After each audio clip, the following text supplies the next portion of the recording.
Good evening, everyone. Thanks for that, Tim. Yes, shoveling topsoil, it's very good fun.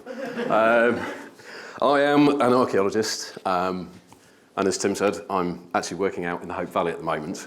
Most of what I do, I work in the archaeology department here at the university, and most of what I do there involves surveying, measuring things, equipment. It's quite technical stuff, but really, what I'm interested in is Roman archaeology. I'm an archaeologist of the Roman Empire, and in particular, I'm an archaeologist of the Roman Mediterranean. And a lot of the work that I've done has been in a variety of much more pleasant environments than we've currently got at the moment, where the weather is much better.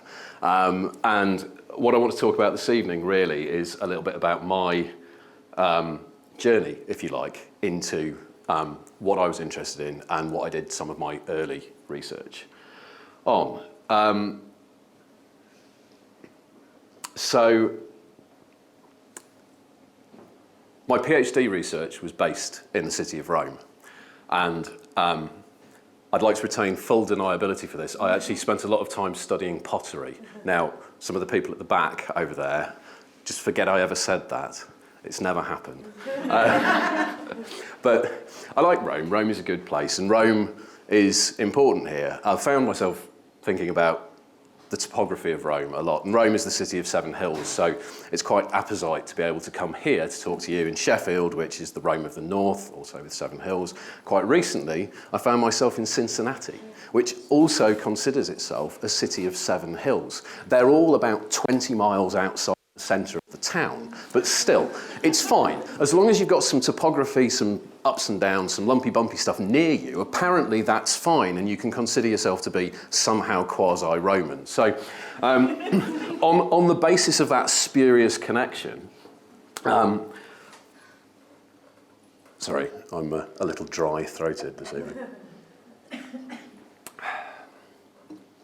I started working in Italy, really, as a consolation prize, because I didn't quite manage to get a first-class undergraduate degree. My supervisor, in his infinite wisdom and great mercy, said, well, why don't you come and work for me at Portus? Portus is the port of Imperial Rome. It's the most important Roman site in the central Mediterranean. It's the great monumental facade of the empire. It's where all the big grain ships came in from Africa. It's where all the oil came from. It's the place that people see the Alexandrian fleet approach. It's monumental. It's awesome. And I thought, well, this sounds, well, you know, first-class degree would have been nice, but this sounds like a fairly good second prize. So we'll go with that. And I was expecting, having never been outside the country really up to that point, I was expecting what you think of when people talk about Italy, you know, what all the pasta sauce adverts sell to you, you know, rolling Tuscan hills, little villas on small hilltop towns, medieval cobbled streets, vineyards everywhere, lots of wine, olive oil, people running through the towns being chased by, no, that's Spain. And unfortunately, when I got there, the reality was something slightly different, as I found myself in the pancake flat, industrial agricultural fields of the mosquito-ridden Tiber Delta. And after a few weeks of this, I sort of pretty much decided that this place wasn't for me. I didn't really like Italy all that much. I was never going back there if I could help it. That lasted for about 3 months. And I subsequently spent a lot of time in Italy, as one would have to do if that's where one bases your research. And this was the early 2000s, so Italy was slightly different at that point. They were still, it was pre-Euro, so we still had the lira. All the money had got several extra zeros on the end of it. Getting change in shops was really, really tricky. And you're much more likely to be given a sweet than small change. It seemed easier at the time. And it was a place of great contrast for me, coming from a sort of British Northern European background. And one of the things that really, really struck me about Italy at that time, and something that I still think was really ahead of the curve, was that they had a very, very organised, certainly in Rome anyway, a very, very well organised and completely ubiquitous recycling system. And there were, I'd never seen this sort of thing before, but there were several bins in the street where you put your different things. There's one for the general waste, there's one for all the plastics, there's one for the glass, there's one for the metal, there's one for everything. And it was this really, really organised, well thought through system that somehow seemed to work, which subsequent experience of Italy suggests might have been surprising. Sorry, but it was this really, really organised system, and it's one of the things that started me thinking about waste as an object. We're archaeologists, we deal largely with waste. We're interested in the stuff that gets thrown away or left behind, and some of this is accidental discards, some of it is things that people lost, some of it's fallen off the back of a truck or whatever, but there's something about the organisation of waste disposal that speaks about how a society organises space, how it maintains itself, and particularly within urban spaces, how you manage to keep so many people living in a relatively small space in a way that functions and that doesn't fall apart at the seams. And so this was the driving thing behind what I was doing during my PhD, was to try and understand how the way that the Romans threw things away underpinned their society and their social systems, their political systems. Waste is an interesting topic. Tim very kindly mentioned the toilets. Lots of archaeologists, when they think about waste, think about sewage. Rome is a really good example for this. There's a great sewer in the middle of Rome, the Cloaca Maxima, which is still in use. You can get into your little hazmat suit, put your gas mask on, your goggles, gloves, all the rest of it, and go down on tours inside the massive sewer in the centre of Rome. I'm told it's a really wonderful experience. I've never done it. Never done it. But this is, I mean, it's a strange example and it's almost unique, but the Romans were very much concerned with water. We've all seen Monty Python's Life of Brian. We know about the aqueducts. There are other sites where waste disposal in that sense is also quite important. There's one particular building in Herculaneum that was being reconstructed by some people that I know, where they had found a treasure trove of artefacts in the waste pipe below one of the toilets in the apartment buildings. You'd be amazed at what Romans were dropping down the pan, honestly. There were whole pots in there were rings, valuables. Obviously, it never got cleaned out. We do tend to think about waste. We tend to think about effluent. People think about sewers. And so there are certain Roman archaeologists, and it's not a generational thing. This has happened. If you look through photo archives, you'll see pictures of quite august senior professors in the discipline of Roman archaeology who have the same photograph as I took with 17 of my closest friends, sat on the public toilets at Ostia, doing the thing where you're all sitting around next to each other. There's no privacy at all. It's just all open, pretending to wipe your arse with the sponge on the stick. Now, everybody knows that the Romans used sponges on sticks to wipe their arses instead of toilet paper. We know about this because there's a passage in Seneca where he talks about the sponge on the stick. Primary source. It's not a passage talking about Roman hygiene, though. It's a passage talking about a death. So the reason that we know about the sponge on a stick, his face is priceless. The reason that we know about the sponge on a stick is because this passage in Seneca talks about how somebody was killed with a sponge on a stick. And somebody wasn't just killed by a sponge on a stick. It wasn't just anyone who was killed by a sponge on a stick. It was a gladiator who was killed by a sponge on a stick. So already this is quite interesting. But he wasn't just killed by a sponge on a stick. He committed suicide using a sponge on a stick. The xylospongium is what it's called. Just get on with it. So he committed suicide with the sponge on the stick, and he explains how he committed suicide with the sponge on the stick. The way that he committed suicide with the sponge on the stick was that he put it into his mouth and shoved it down his own throat. Has anybody ever thought of committing suicide by shoving a bog brush down their own throat? Because I'm pretty sure I haven't. Anyway. So we think about all these things, and we tend to think about effluent because archaeologists effectively are people who love to think about poo. That's not what I'm interested in. I'm not thinking about that. Thank you for bearing with me while I digressed into that story. What I'm interested in is solid waste. I'm interested in the detritus of everyday living. I'm interested in the things that people throw away. And we're really lucky in Rome that we have a really clear example. of the way that Roman waste disposal practices worked. There's a place called Monte Testaccio in Rome. We know about the 7 hills of Rome. This is not one of those. This is a hill that's entirely composed of broken up bits of the pottery vessels that were used to transport, in this case, oil around the empire in bulk. So these would be sort of barrel-sized or slightly larger. You'd fill them all up with your oil, put a stopper in the top, load them into the ship, take them to where you want to go, take them off the boat, decant them. So it's the bulk liquid container of the Roman period.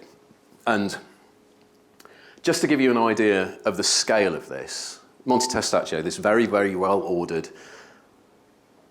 very structured mountain of pottery sherds that is almost entirely made of pottery sherds. There's not very much dirt in there as well. You can see it. It's quite clear. You can actually, it's a Roman waste disposal site, but now it's where all the trendy bars in Rome are. And you can go into the trendy bars in Rome. You can try to hear your mates talking to you. Walk to the back and there's a glass wall, often. And behind the glass wall, you can see all the little bits of pottery. Well, they're quite big bits, actually, but the pieces of the pots all stacked up very carefully on top of one another, and they're broken in a way where somebody has carefully broken the vessel, and they've placed it, and then they've placed all the other broken bits inside it. So they're packing these things in really, really tightly. And Testaccio is, I've had to write this down, I can never remember, it's 600,000 cubic metres of pottery. It's about 35, 40 metres high. Covers quite a big area. So it's big, it's about 53 million individual vessels that accumulate over a period of about 150, 200-ish years. So if you consider that a normal person wouldn't get anywhere near through one of these things in a year, probably. It's a really, really large order of magnitude, this stuff. It's supplying the population, it's feeding the people. It's doing the job of what we would consider like a landfill site, or the household waste and recycling centre, as I suppose we have to call them now. And one of the things that really interests me is what happens after this very, very well structured, very well organised, very clear system breaks down, because Monte Testaccio stops being used in the 3rd century AD, and there's no comparable replacement for it afterwards. People were still living in Rome. We know they're still there now. So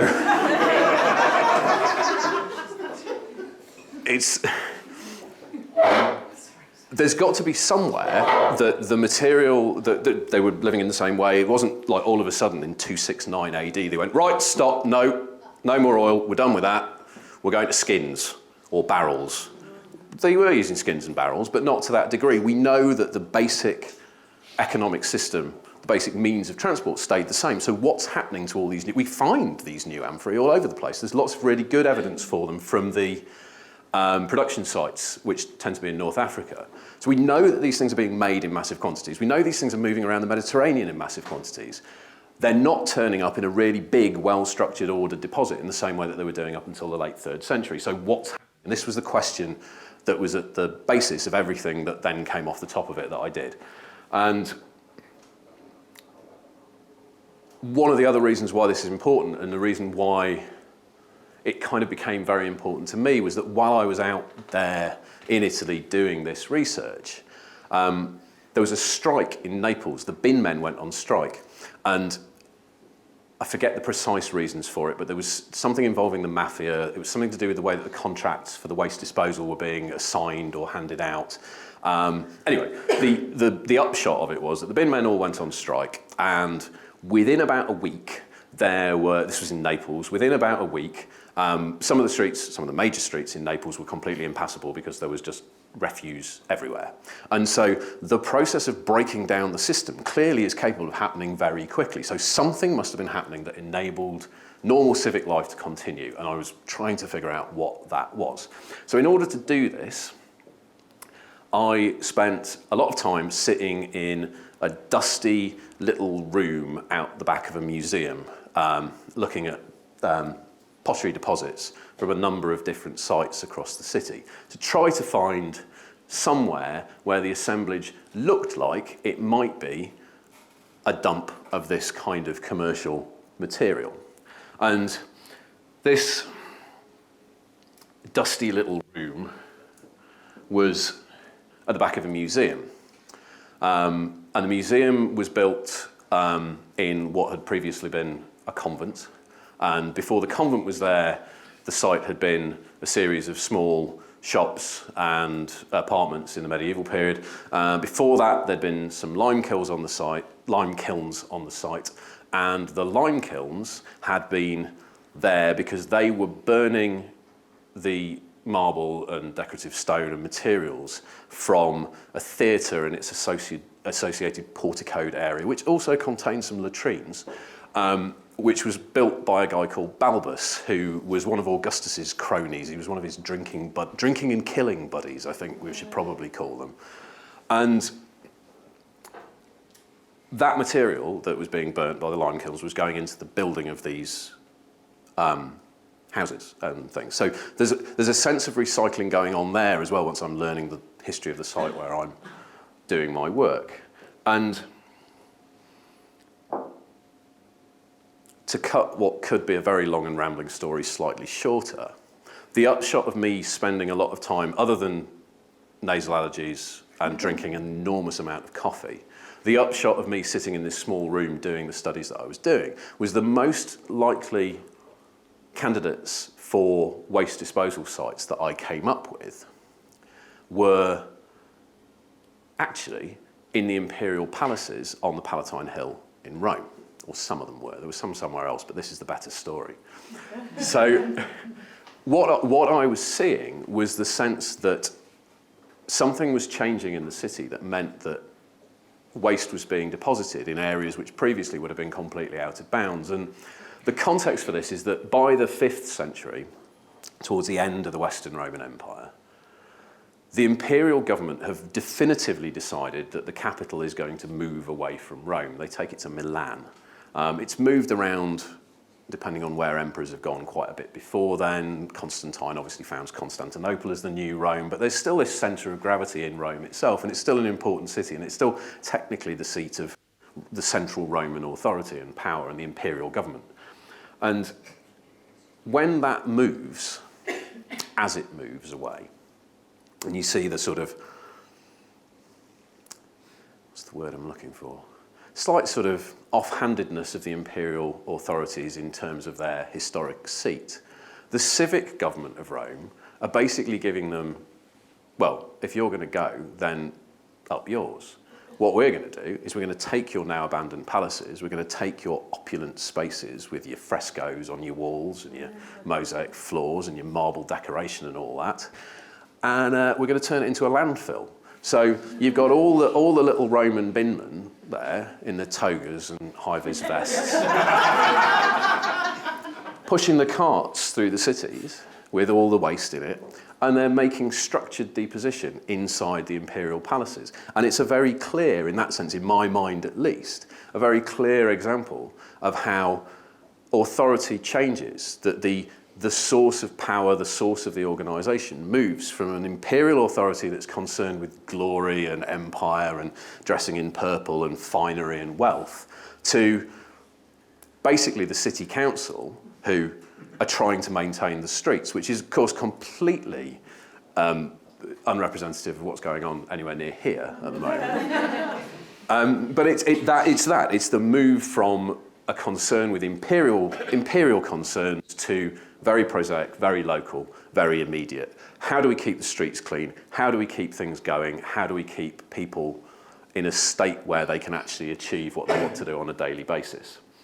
And so the last little piece of this is that some months after I'd done with my painstaking, really painstaking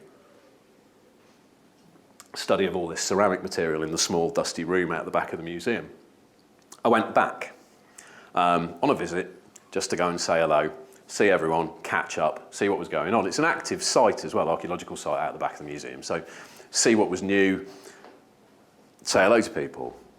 And while I was doing that and being taken around and shown the new areas that were being exposed and the fact that they thought that part of the theatre's the exedra of the cryptoporticus had been turned into a stable at one point. I also noticed them feeding these bits of pottery into a large machine that crushed it into a powder. And the reason that they were doing this was that they were crushing the pottery up to turn it into a powder to use to make concrete. And the concrete that was going to be made from the powder that had been the sherds that I was studying for my research was going to be used to consolidate the remains that they were excavating at the back of the museum that had been the convent, that had been the little shops and stuff, that had been the lime kilns that were breaking down the theatre that had been there first to build all the stuff that had come after. And so in some ways, we think of Rome as the eternal city, or people call it the eternal city because they think it's the monuments that are there all the time, when actually it's just the stuff being recycled.